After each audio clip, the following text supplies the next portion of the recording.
Hey guys, I don't normally do these sort of things, so I'm kind of not. This is done through an avatar via HeyGen because I don't like really seeing myself too much. Anyway, animation, AI, motion capture in our modern animation pipelines.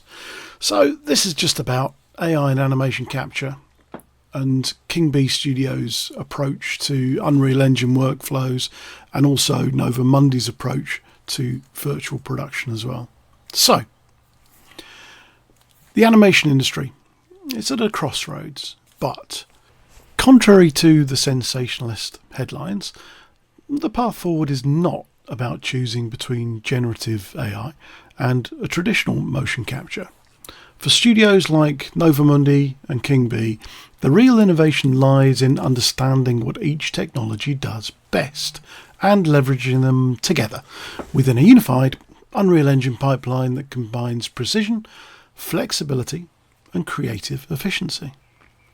Generative AI motion tools are improving rapidly, hugely so. We're partnered with ByteDance at TikTok, so we know how much they're changing.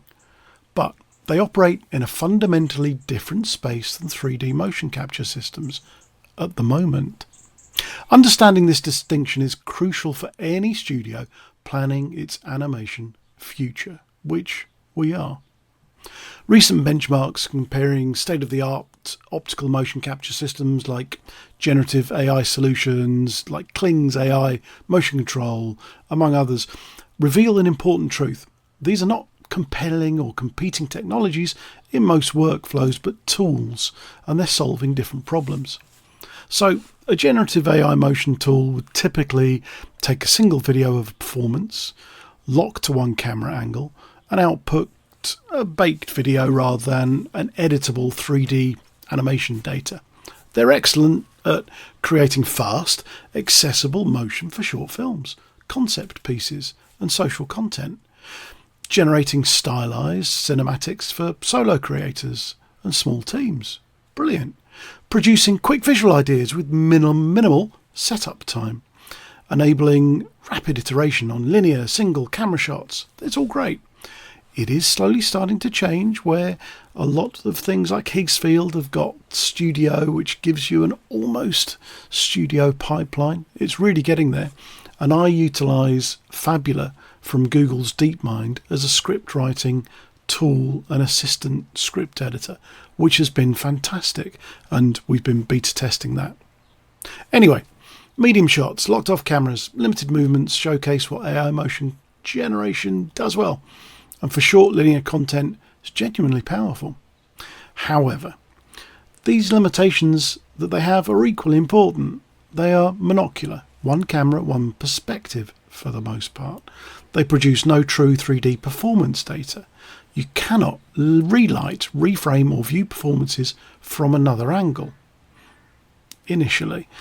Although, again, that's going to change and has changed pretty quickly. There's little to no post-edit control of the motion itself. They do not support stable client revisions or interactive pipelines for the most part, but again, that's changing so rapidly. Once the video is generated, the performance is essentially locked, which is a structural limitation for games, interactive content, multi-camera cinematics, and any workflow where motion must be a reusable asset. Say we're capturing dance movements and reskinning those dancers with an animated skin or whatever, or utilising an artist or an actor's performance because that human performance is essential, and reskinning that. There are restrictions. Anyway, why 3D motion capture remains essential? Here, full body 3D motion capture systems, some are uncalibrated that we've been using and seeing at co-stars. So those designed for reuse, cleanup, multi-angle workflows solve a completely different problem than generative AI. They remain the foundation for precision, iteration, and interactive pipelines. Is that changing? Absolutely. Look at Corridor Crew and green screen and everything else at the moment. Look at Joshua M. Kerr and his workflows, which are incredible. So, true 3D mocap delivers editable skeletal animation joint rotations, reusable motion libraries across multiple projects, multi-angle performance capture with full creative control, stable client revisions, iterative, well, if I could say it, refinement. So tight integration with the existing DCC and engine pipelines within games, full artistic control over the lighting, framing and post-production. Again, that's starting to change very rapidly within the use of generative AI. So, for Novamundi and Kingbee Studios working in Unreal Engine, traditional mocap isn't going away. It's being augmented by AI tools that accelerate specific parts of the workflow rather than replacing them. So these hybrid, blended workflows with, say, MetaHuman and Unreal Engine, or traditional animation pipelines and design with AI generative tools that you basically have reference sheets and everything else, means a lot of the heavy lifting can be taken up by the AI. So performance capture meets real-time rendering.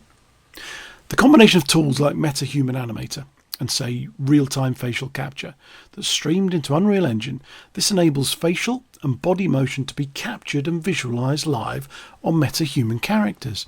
This is incredible. It means that an artist and an actor can capture their performance and utilize it in many more ways. It becomes a modular item. So typical hybrid setup can capture the full body motion via optical or inertial systems such as Vicon or Rococo, and there are uncalibrated systems utilised in CoStar's Wakefield labs. Capture facial performance via head-mounted or external cameras, stream to MetaHuman, record everything into Unreal sequencing, or take the system for synchronized playback, which is great. This turns Unreal Engine into the live hub where audio, video and performance data stay in sync instead of being manually assembled later. Easy for my AI avatar to say. So, where AI acceleration makes sense. For us, generative and assistive AI tools become extremely valuable in specific pipeline stages. Concept and previs. AI image tools can generate backgrounds, lighting ideas and stylistic references in minutes, helping directors and clients align before any mocap session or studio session that, it costs money. Asset generation. So emerging tools that generate 3D models from text or reference images for Unreal reduce manual modelling time for secondary props and set dressing. We've been utilising Lumina from ByteDance, and we've looked at Higgsfield and Hedra and Kling. All of these give amazing asset generation tools and control. Motion cleanup. So machine learning tools can denoise mocap, reduce foot sliding, fix minor artifacts, freeing animators to concentrate on performance and style. I'm not going to go into Gaussian splats. I'll do that in a virtual production vlog later. Digital doubles. So AI can generate base human meshes or MetaHuman presets that are refined by the artist and driven by the mocap. AI speeds up the repetitive work. It does not replace performance capture, direction or storytelling. We need the human interaction and curation. Without that, it doesn't work. Practical Unreal MetaHuman pipeline for, say, Kingbee and Novamundi. So it's more a pragmatic hybrid pipeline. So it might look something like this. Firstly, pre-production. We use AI-generated concepts and quick Unreal previs scenes to plan beats, angles and tone. We've even utilised Lumina and other skills within Claude that build us full reference sheets for characters, full storyboards with a whole list of shot lists. It's great. So 2, performance planning. We'll decide which shots we need for the 3D mocap and which could use AI generated or keyframed motion based on control and reuse needs. 3, simultaneous capture. We can record the body mocap and facial capture together. So that's driving MetaHumans in Unreal Engine in real time for on-set review. 4, Real-time assembly. We can use Unreal sequencing tools to keep audio, camera and performance data in one place. Again, for editorial and review. It's so good. 5. AI-assisted cleanup. If we apply AI-based filters and tools to clean data before it reaches the animators, who then polish the key moments, that is a massive help. 6. Look dev and lighting. Look, iterate on lighting, camera work, VFX effects directly in engine while viewing the captured performances. It's amazing. 7. Reuse and iteration. We can reuse mocap clips, retarget to new meta-humans, reskin things, relight the scenes to produce additional content without reshooting this. Again, a lot of the generative AI studio pipelines are coming in to be able to do all this, even without Unreal Engine. However, it is about that amount of control. So, what's the bottom line for 2026? First 6 months, so many changes. It's hard to even keep up. So generative AI, though, don't think will replace motion capture. It will sit alongside it as a powerful parallel tool. They'll become blended. This is why we call our pipeline now a blended pipeline. The key question for a studio like Kingbee or Nova Mundi is not AI or recap, but which parts of our pipeline benefit most from AI, and where is the precision 3D capture non-negotiable. Looking at Soul Jump, one of Kingbee's incredible motion capture based animations, which is a live music performance, all this starts to make a lot of sense.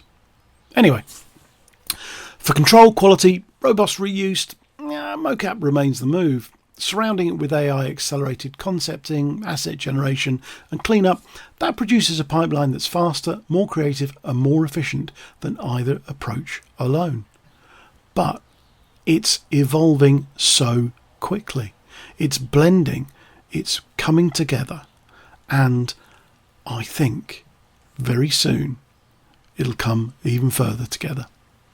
Anyway, thanks for listening to this AI avatar nonsense. Hopefully there'll be a PDF file and all the references attached, and I wish you all the best on your AI journey. Thank you. Bye.